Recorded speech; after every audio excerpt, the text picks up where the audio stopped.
All right. Thank you so much for joining us today. A sincere thank you to LMSD Superintendent Frank Ranelli and EFLM President Sana Garner for joining us for our November roundtable. In shifting this program to a more cooperative and interactive forum of communication, we ask everyone here, both in the room and those joining us through Zoom, to treat them and all of our subsequent guests with the utmost respect and appreciation for being here. This meeting, as with all of our roundtable meetings, will occur in the spirit of cooperation, open communication, and mutual respect. In order to enable all participants to equitably ask questions, we ask that when you are called upon to ask a question, you only ask one at a time. And you can always ask a second question after others have had their turn. In addition, we'll be allowing those on Zoom to ask questions throughout the meeting, and their participation will be coordinated by the Vice Presidents of Communication. Before we get started, we would like to invite you to attend our next parent education program, which is tonight, Tuesday, November 18th at 7 o'clock on the science of reading, featuring Dr. Gao Che Young. And she's a literary expert and educational leader, and she will discuss what the science of reading means, the key ingredients for developing strong reading skills, and how parents and guardians can help students with reading and writing at home. This event is held exclusively on Zoom. We also invite you to join us for our next roundtable here and on Zoom, December 16th at 9:15 for coffee and 9:30 for the program. And we will welcome LMSD Math Curriculum Supervisor, Robert Schwartz. To view any of our past roundtables or parent education events, please visit LMSD Interschool Council ISC YouTube page, and also please follow us on Facebook and Instagram. Our meeting today will be closed captioned, recorded, and posted to the ISC YouTube channel. And let's give a warm welcome to Dr. Ranelli and Ms. Gardner, and we will turn things over to Dr. Ranelli, who is planning to make a brief update about security in the district. Good morning. How are you? Thank you very much for this opportunity to meet with you all. I know there was some concern about safety the last time we met, and since October 3rd when we had an unfortunate incident. Since then, I was able to meet with the police. That took a little longer than I would have hoped. I met with the police chief, Andy Block.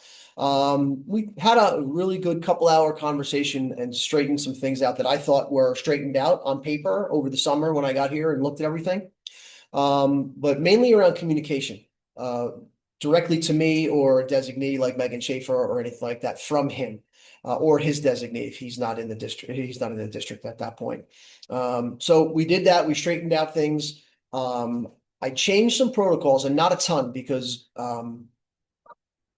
in the middle of the year is not the time to change, right? So we really have to revamp things for the summer. But I changed some things and pared them down to make them more streamlined and understandable, because you look at our protocols and they're kind of confusing. There's just so many.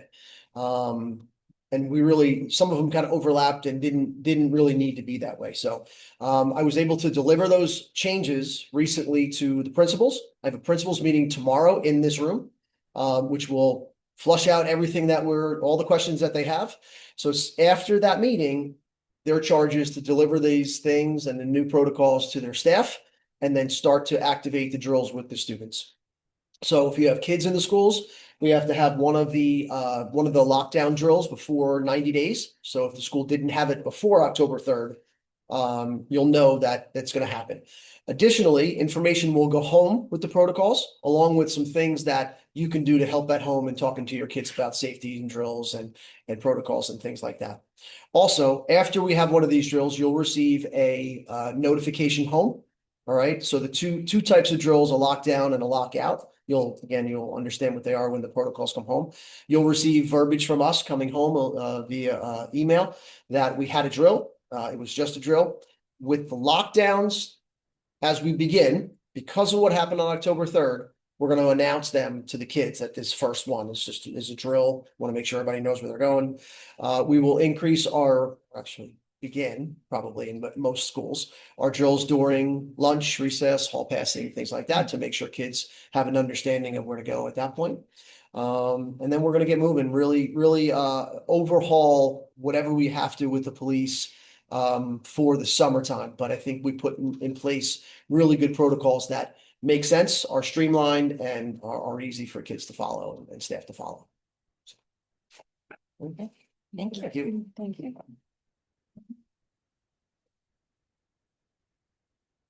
Tell me if you're ready to. Yeah, sure.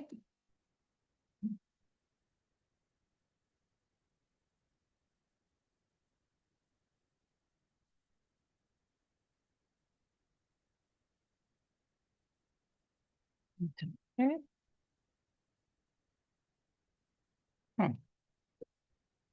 It's working before. Okay, let's try that. No? So Sana, while you're getting that set up, can I say a few words? Absolutely. So Yeah. when I got to the district, I know the foundation was a part of the district, and I know it had a little bit of kind of a lull of what was happening. They had a brick fundraiser and things like that, but I know it wasn't very active and didn't raise a ton of money. So I come from a couple of districts that had a very active foundation, which raised upwards of six figures every year. And kind of knew the ins and outs of how to put one together, key players, what the roles are, things like that. So as we're talking about the district, right, of different things they want to do, and again, I'm here about 7 months now, so I'm trying to get a really feel for everything that's important to everyone, which is difficult, right? But I know outdoor spaces and things are really important to keep kids healthy and make them accessible, things like that. So Sana Garner was a huge proponent of outdoor spaces. And she'll talk about why she got involved in this and things like that. So I just put the two and two together, knowing kind of an understanding of a foundation, which is really more of a run by people outside the district, but we are on the board as well, some administrators and teachers and things like that. But it's really run outside the district with volunteers and things like that. So we'll explain more of that. But I kind of married the two, and Sana's been wonderful. It's been really great to work with her, kind of re-establishing bylaws and who's on it, our meeting schedule, what kind of fundraisers we want to hold. But she'll talk to you about the goal of the kind of reimagining everything. One of the two of the major things we didn't want to do was step on the toes of people in town who already raise funds for things, right? And we know the Lower Merion Township Scholarship Fund also, and the ISC and HSAs. They raise money for things that are specific. We really didn't want to kind of duplicate those efforts, try to take money from the same people and competing with these other organizations, which is why the outdoor spaces is really a good focus for the foundation. Because we know you do scholarships, and we know the HSCs do scholarships as well as teacher grants and things like that. So that's why we're sitting here now. Again, Sana and I have been working together for a few months now, and it's been great. This work is not easy. It's a lot of grunt work. It's a lot of leg work. It's a lot of who you know. It's a lot of what are you good at? Can we tap you for that? Things like that. But in the end, it's worthwhile for a great cause. And I've seen it be very successful in other places. So that's kind of where we are. Change that. This one? Yeah. Thanks, Dr. Ranelli. You're welcome. There we go. No, it's still Change it not. to this. It is, but we're having a little. Yeah. It worked. Fine. It worked. Yeah. It did work. Inevitably. That's part of the story. Not the story. Okay. Well, let's. If we can't get it to work, that's fine. I mean, we We can run it through here and you can, yeah. and they can see part of it on the screen, but Yeah. you can see it. Okay. Okay. Can I just okay. Yeah, you can come back I'm to. that's just Yes. Okay. okay. We'll just go that way. So hi, can you see my face? Okay. Hi, everybody. Thank you guys for attending. As Dr. Ranelli said, I am leading up the Ed Foundation of Lower Merion. And I come to this because basically I think I spent the last year bothering everybody at the school board and rallying community support because to create inclusive playgrounds at our schools because it's personal to me. My son has physical disabilities and he's not able to play on the playgrounds. And it just illuminated this need that within our school districts that children with disabilities aren't able to play because our playgrounds aren't inclusive. And then I yeah, so I got on Dr. Ranelli's radar, and he invited me to join the Ed Foundation, and I'm really excited. And I will say, so my son is a kindergartner, and so this is my first school year in the district. I am brand new, so I basically spent the entire summer just talking to anybody who would chat with me, so I could get a pulse on what's going on in the district and really understand what the needs are and what the opportunities are and how to use the Ed Foundation to bring all of those needs together and materialize some projects that can support our children. If you want to go to the next slide. Okay, great. So the Education Foundation of Lower Merion is a 501c3. It's been established since 2006, and it's made up of people who are community volunteers and district administrators and teachers. And I'm sorry that I'm looking behind myself because it's hard to read backwards. But so our goal is to support our schools and create a sense of like community pride and community unity. And so that is what we are tasked with doing. And we can go to the next slide. She might pull this up on my phone so that I'm not looking. I think she's got it for you here. Oh, thank you. Does it reach? Sorry, Oh, always some sort of great. technical. So from all of our calls, I learned that, some of our challenges. One is that the foundation's been dormant basically since COVID. One of the things that had to do with it was there's a lot of superintendent turnover in the last several years. It just made it kind of like hard to get things up and running again since COVID. And that another big theme that emerged is that Lower Merion doesn't always feel like this cohesive entity. It feels a lot like these very fractured spaces. And so people want to feel like they're part of a community, and outdoor spaces are really great unifying places because they're available to be utilized by our families during non-school hours. So, we have this great resource. Let's utilize it to create community. Because we also have our outdoor spaces are also very abundant. Like we're not in urban settings where our envelope parcel is just like right up to the concrete. We have space in most of our facilities. And we have a little bit of money. We have about $28,000, so that's not nothing. So that's something that's really to our benefit. And Dr. Ranelli said he challenged us with redefining the purpose of the Ed Foundation by focusing on a very narrow goal that we feel like that it can resonate with throughout our whole community. If I could add, the goal is not just the playgrounds for the elementary schools. It's really outdoor spaces for all of our schools.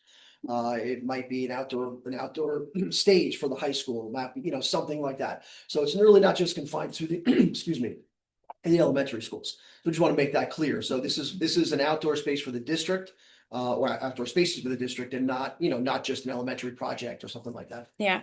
And I should also mention that my background prior to this was one of my projects I worked on. I co-founded a community urban farm in partnership with a local public high school where I lived in New York. And so we worked with a special education class and art class and just worked really cohesively together to create this edible teaching garden. So beyond playgrounds, I also have, I'm very passionate about edible education and gardening, and I'm very much a plant person and outdoorsy. So so I just have a little bit more experience in other ways too. So our new vision is to create a sense of belonging within Lower Merion by enriching our outdoor spaces and providing hands-on learning opportunities that'll benefit our entire community. And so some of our new core values that we're going to focus on are inclusivity and belonging, health and wellness, hands-on learning, and that community piece, which I think is at the heart of this whole project. And so we're going to work in collaboration with the school district. The school district's going to identify projects, and we're going to support them from a fundraising wing to bring these projects to life. So like Dr. Ranelli said, it's not just limited to inclusive playgrounds, but they are part of the components that we would like to support. Also, we'd like to support outdoor classrooms and gardens. Athletic field renovations were things that's a theme that came up in some of my conversations this summer.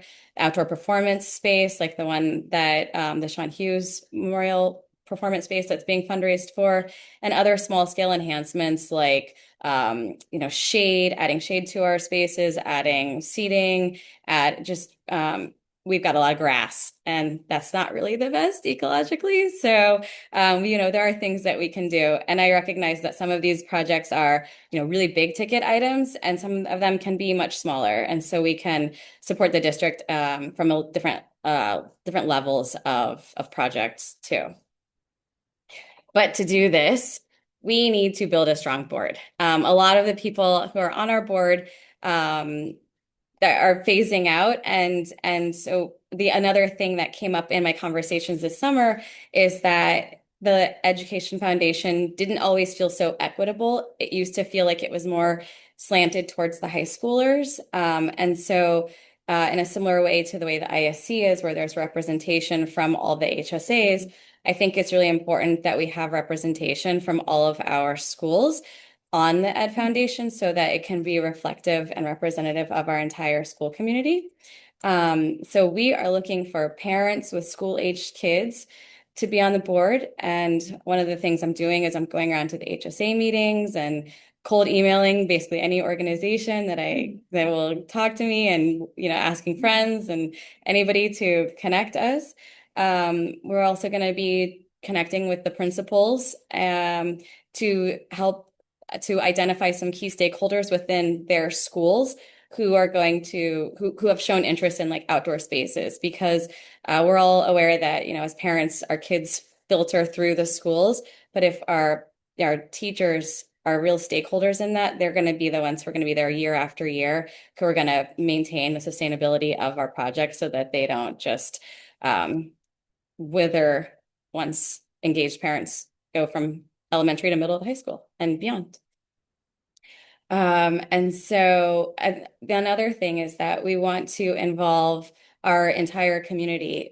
There's youth teams who practice on our athletic fields. We've got private school families, and general public. And because again, these spaces are open to the public during non-school hours, this is an opportunity to invite people who are not just a part of our LMSD school community into the board. So we're also looking for people whose kids go to private schools. And if you're not a school-aged, if your family is not school-aged anymore, we're also eager to invite you to be on the board as well.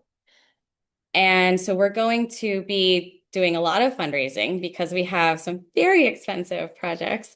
And so one of the things that we're going to re-enroll in is the EITC-EIO funding stream from the state, which is a way to have access to large amounts of funding.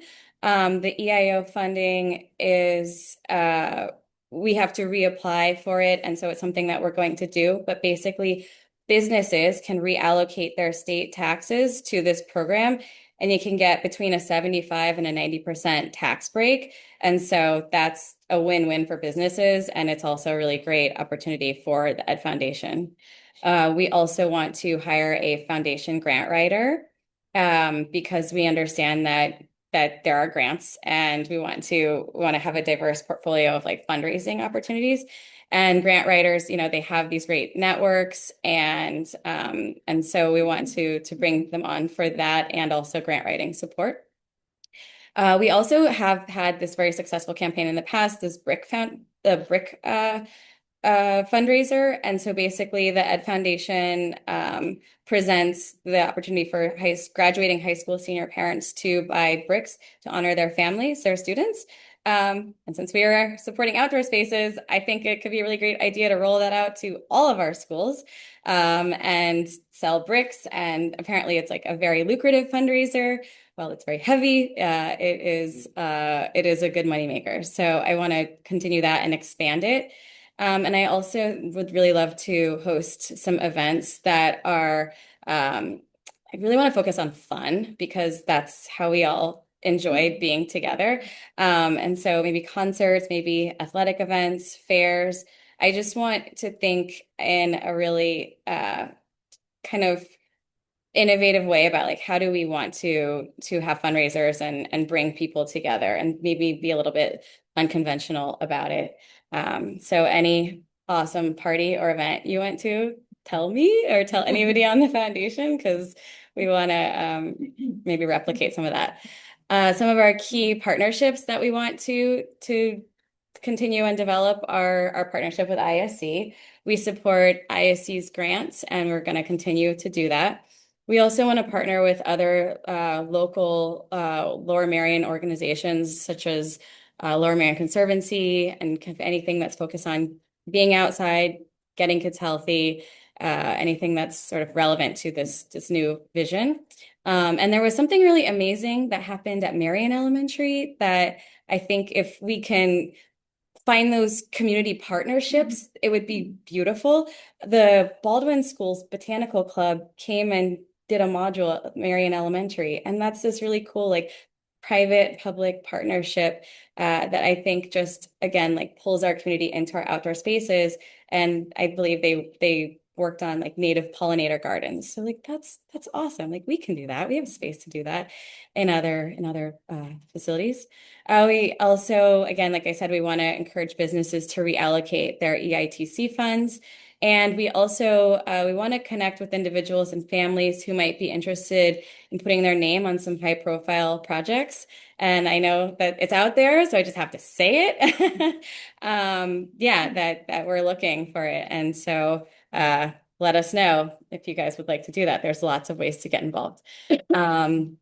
So yeah, so we do need help. We need people who are going to lead with vision and people who want to strengthen our community and to secure our future. And so if you're a parent, if you're a teacher, a community member who shares this passion for outdoor spaces, connect with us. Our email address is educationfoundationoflm@gmail.com. So that's my presentation. And now I think we're going to open up to questions. Yeah. Well, before we open it up to the broader room, we have a couple of questions prepared for you guys. Okay. That's okay. Let's do it. Okay. Sana, thank you for that. That was very informative and very helpful. And so a couple of questions for both of you, and we kind of geared them to one or the other, but if either of you want to pop in on each other's, feel free. So first of all, how does the mission change align with community feedback? Have you been met with positive response to it? And are people feeling like it's a change to address unmet needs that already exist in the community? I would say that people are excited about it. There's a lot of projects that people have been wanting to have happen in the district. Like I can think of that Kenwood track, the playgrounds, the Sean Hughes performance space, and people would love those projects to materialize sooner than later, right? So people seem excited that this is happening and that there's this new energy towards it. So yeah, I think so.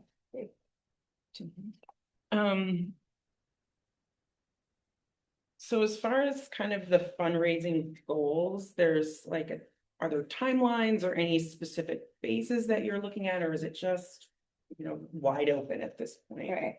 Yeah, I mean, at this point, we're building the board, so we haven't defined any fundraising timelines yet, but and we literally just voted in 6 new people this week, last week, which was great. So we're in this board building year, or phase, but we will define fundraising goals soon. It's something else that we're going to partner with the school district on because So I could add a little bit to that. Let's just take the inclusive playground project, okay? An assessment to find out the need, the possibility, the available space, if it would be in the same place at each of the elementary schools. Would they be in the same place as the current playground?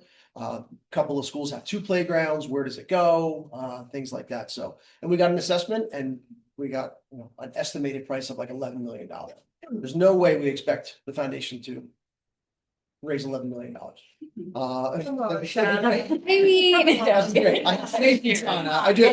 Goals. I do, right. But to answer your question, Robin, I think it's important for us to be able to set those steps and to be able to celebrate those things along the way. So if the district allocates, and I don't know that we'll be able to, right? We have little funds that are in the $25 million range between roofs and buses and, just for this upcoming summer. If we're able to allocate some money toward a playground at one of the schools, and we have an order of the age of them and the need, right?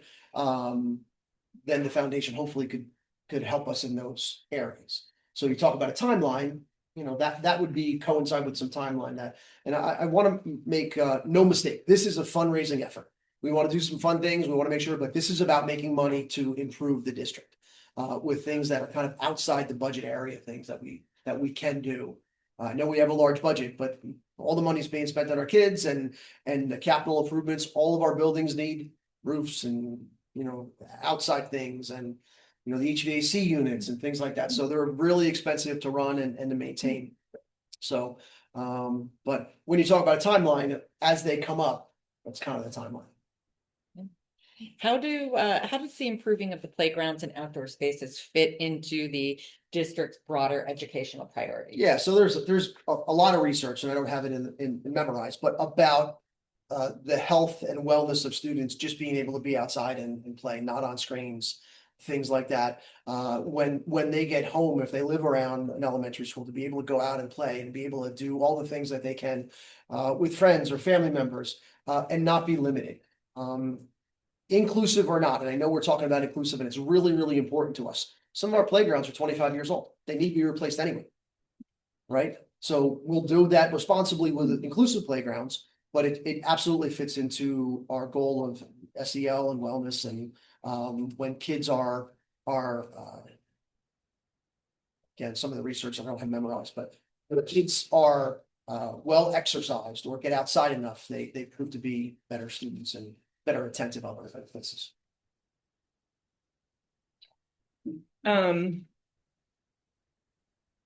With safety, accessibility, and inclusion what safety, accessibility, inclusion standards do you think the district is aiming for these redesigned outdoor spaces? You got that one, or you want me to take it? Yeah, you should take that because I'm not in charge of the design. Yeah, so so we've seen some designs and some examples that other districts have put in, also some drawings that came back to us.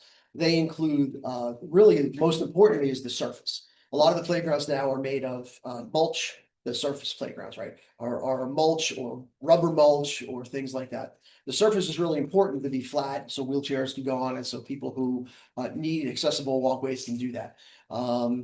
Swings that are accessible for kids that are safe for all kids. Ramps that kids could get up to a decent part of the playground. Things that can affect or they can utilize, tactilely.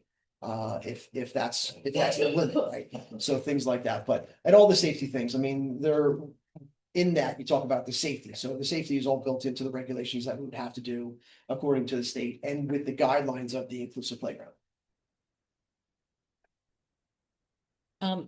This one is more for you, Sana. Okay. How do you describe, I know you talked about voting in 6 new people and that you're looking for more people. And I know you also said that you guys are looking to hire a professional grant writer. Mhm. What is the organizational structure of the foundation right now? Are there any employees or currently is everyone volunteer? And what are the plans for the future? Yeah, good question. We are all volunteers as of now. We in the past have had a part-time coordinator. And so that's something else we're looking to bring on board too.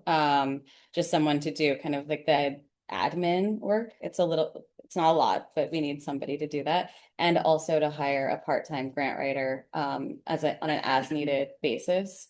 So that would also be somebody that we would pay, but everybody else are volunteers. And it's a mix of Dr. Ranelli is on the foundation, Amy Buckman, Vic Orlando. We've got a couple faculty, LMEA representatives. We have a position for a school board representative. I feel like there's somebody else I'm blanking on. Sure. we want to bring somebody from CSE in. How many people are there total? I mean, if you were at a full board, what would it look like? We have about number-wise? 15 people. 15. Yeah. So for us, there's a structure of a president, we have a treasurer, a secretary to keep minutes, things like that.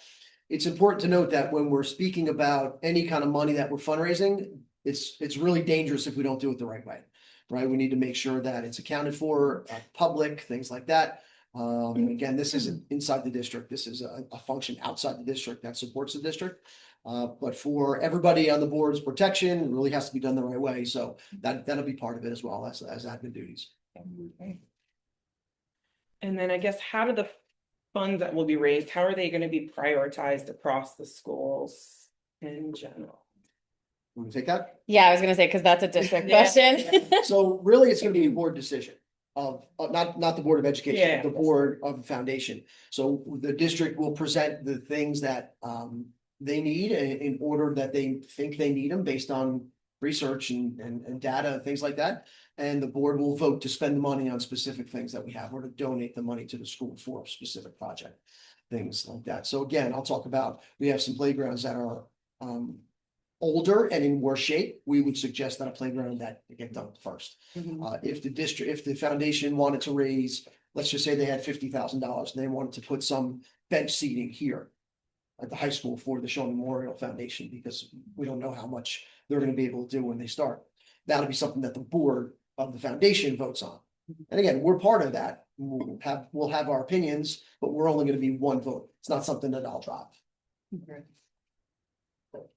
Speaking of the playground study that you did, and I know many people saw the great job you did at the board meeting talking about the playground study, but for those who didn't, are there things that you wanted to talk about that had come out of that study? Because I know it was a rather extensive study. Yeah, so we talked about the energy around the foundation. I think there's energy around the district for not only the playgrounds, but I think things that what you spend your taxpayer money on, and this might not answer the question directly, but it's something I think is important for me to say. You don't really get a lot of bang for your buck, or you don't see the pretty penny for when we replace a roof or when we replace buses. Very necessary, but taxpayers are like, well, where's my money going, right? We don't have lights on a football field. We don't have this. We don't, whatever it may be, right? And our some of the things are aging. So the things that you utilize and that are outward facing to where you see, you should have great things, right? With where you live, the amount of taxes that you pay. So it's our job to be able to figure out how to negotiate all that to where we allocate things where we have money for a roof or we can replace the bus. We have our own buses. There's 135 of them. So we can't replace all 135 in 1 year. So we have to allocate them through a 10-year cycle. So every year we need to buy buses. Every year we need to do some outdoor stuff for HVAC or buildings or things like that. So what was the question? Just if you wanted to talk anymore. You wanted to talk any more about the playground survey that. Okay, so that's another thing, right? So the survey came back and very one-sided about, yeah, we need these, number one, we want to be inclusive, everyone is important. So in short, that's the answer to that. And we're very happy and we agree that if we're gonna do it, we're gonna do it right. Sorry, bouncing all over these questions.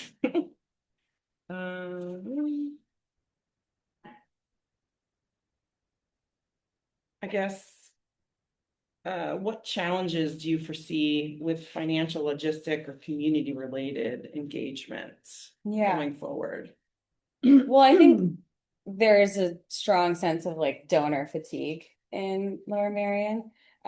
We've got so many organizations vying for our money all the time. So I think that like jumping into that and carving out space and making that feel compelling is definitely a challenge. But I think it's something that because we have this very unified message and people can use it, like you were saying, how these are outward spaces that are within our district. I think that that's something that people can maybe hold on to. It feels more tangible. So I think that that's opportunity and something that we can lean into. What else?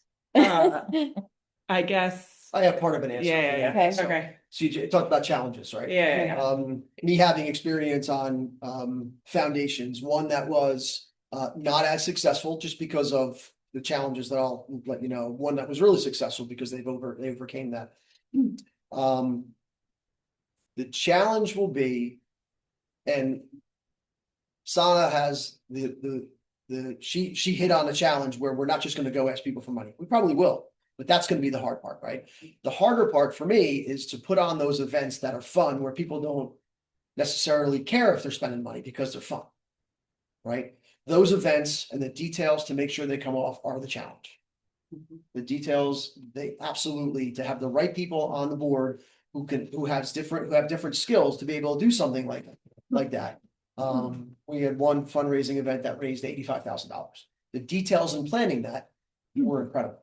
But we had different people with different skills on the board to be able to do that and to be willing to put their time in to do that. And I'll be honest with you, the people in this office can't do that. We don't have the kind of time that it's going to take for all the details that need to take place. So we need everybody's help. But for me, the challenge is picking the right ones for our community, fundraising events, picking the right time of year, right? And pulling it off the right way, right? An example, we had the one that raised the most money was like a fake gambling night. You walked into I'm sure some of you have been in one of those, right? You walk into whether it be a wedding hall or a banquet hall or whatever, and it's set up like a casino. And it's all fake, but you buy chips. That's the donation that you have. And you go play games and whatever it may be. And there's fake horse racing you bet on, and there's fake this and that. And but to get people there to understand the vision and the details and to make sure it goes right, to get the right people there who have the money and don't care about spending it because they're having fun, those are the things that are the challenge. When we get down to it, we have great ideas sitting around the table, but and I'll say it every single time, Sana, those details are going to be the challenge. Who's going to do what? We can sit around a table and talk about great ideas all the time, but what's the product, right? Who's going to talk about? Who's going to do what specifically? That's the challenge. Can you lift the no alcohol in the building for one night? No, so in essence, so I'll be honest with you. So we can't do that, right? But the banquet hall that we go to, Of course. right? Yeah. It could. We had a bar that was a cash bar. We gave you one drink. It's just that this is cheap.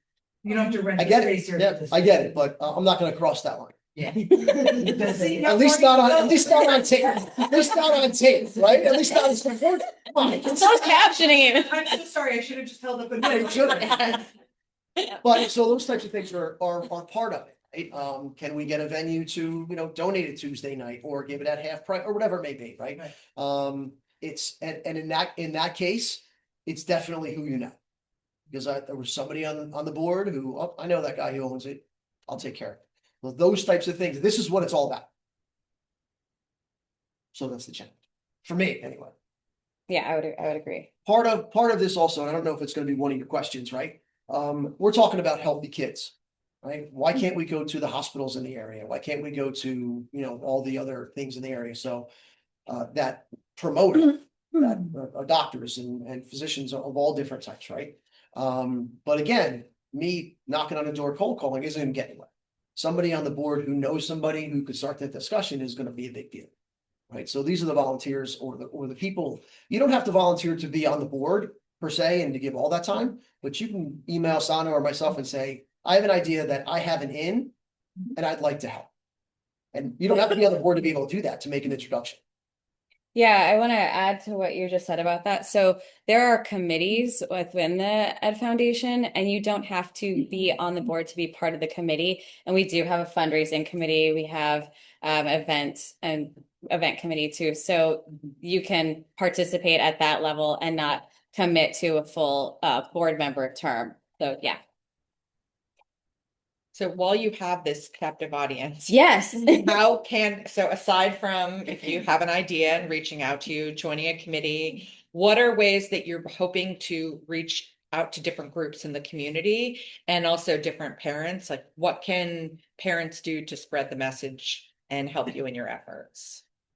Yeah, I would say just start talking to your networks about this. If, a lot of us all care about our kids being healthy, having outside spaces, and telling them what we're trying to do and generate enthusiasm, and then send that back to like then email the Ed Foundation, and I'm happy to share the email address again. It's educationfoundationoflm@gmail.com. But like Dr. Ranelli said, It's just still on the screen. Well, it'll be on your, Yes, Okay, you added because on there? it's on the presentation, because Amy, can you put it in the chat? Just so we can see it there too. But Thank you. so we're looking for people who have experience in one or more of these areas too. So fundraising and grant writing, legal expertise, database and website management, finance, team management, public speaking, community organizing, graphic design and marketing, media and PR, event planning, education, people who have extensive networks within Lower Merion, anyone who's involved in like urban planning, landscape architecture, and horticulture, and also people involved in health, wellness, and fitness. So that's the mix of what we're looking for in our board. And yeah, so please tell your friends, tell them to tell their friends, and you can also talk to your kids about what does this mean to you, and that can also stimulate some conversation too. Yeah. Okay, great. Thank you guys both very much for that. And if you're okay, we're going to open it up to questions to those in the room and on the chat. Sounds great. Stephanie. I was curious, to what extent would board members and the committees be involved? I understand that there's the fundraising and that kind of gets passed off to the district for the spend, but to what extent would you guys have a seat at the table in making decisions about community input gathering and engagement, master planning and design, like the pieces of building what the project itself will look like? I mean, so probably none. yeah. Yeah, Yeah, I was gonna say. Yeah. The fundraising arm. Correct. So Mhm. we have, we would have drawings that would be approved and architecture things that would be approved from architects that we hire or whatever it may be. And it would just be an addition to the funds that we would need to spend to that. So it wouldn't be, well, we don't like the way that playground looks, or we want this, that, we wouldn't be able to get into that. Sorry. No, that's okay. Just being honest. Yeah. I'm a member of the Friends of Penland Park, and this past summer, we started a plant nursery behind Nider Hall on Harrison Drive, and as a little test, my wife and I potted up 1,000 little seedlings from a front yard of our house, and they grew quite well behind there, and we've been planting them in the local parks. So going forward, we're going to be a little bit more ambitious and just to plant these things to support restoration or pollinator garden projects. So you both have it for and Lower Merion Township. So if you want some plants, or if you want to, well, there's ways of just taking bare root plants. You can buy 150 of them for $1 a piece, and just put them in a grow bag and just let them sit for a year or two. And you have a $30 plant. So awesome. there's plenty of space in Nider Hall, and the historical societies that are supportive of this. So be happy to touch base with you. Thank you for that. Thank you. Plants, so. Yeah, I'm a big plant person, so that's very exciting. So you have their email, so you can reach out to. Yeah. I'll reach out. We'll connect. We just started it, so I don't really know much about plant nursery, but so far. Seems like you know. Yeah. We know a little bit about propagation. Are there any other questions in the room? Any online? I'd like to say before we end, I want to really thank Sana. You know, I know this is personal to her, and we've had many discussions about that, which have been great. But this is not a small undertaking, and she is absolutely a volunteer. This is going, I hope you know. Yeah. This is going to be hours and hours and hours of her time. Yes, I And understand it's that. never gonna stop. Never gonna stop. So, you know, we finish one fundraiser, the next day we start planning the next one, if it's gonna be as successful as we envision. So I want to thank you Thank you. for the work and the partnership, and you understanding how we can do stuff, we can't do this. She's been terrific and wonderful to work with. So if anybody is interested in working with her, you're gonna have a great experience. Oh, thank you. You did such a good job that there aren't any questions. We're very thorough in your presentation. And if questions come up, please email Yeah. one of the two email addresses, myself or Sana at the foundation, and we'll get right back to you. Everybody have a nice Thanksgiving. Yeah. Thank Oh, you. yeah. Yes, thank you. Bye, everybody. Thank you, everyone, for joining us.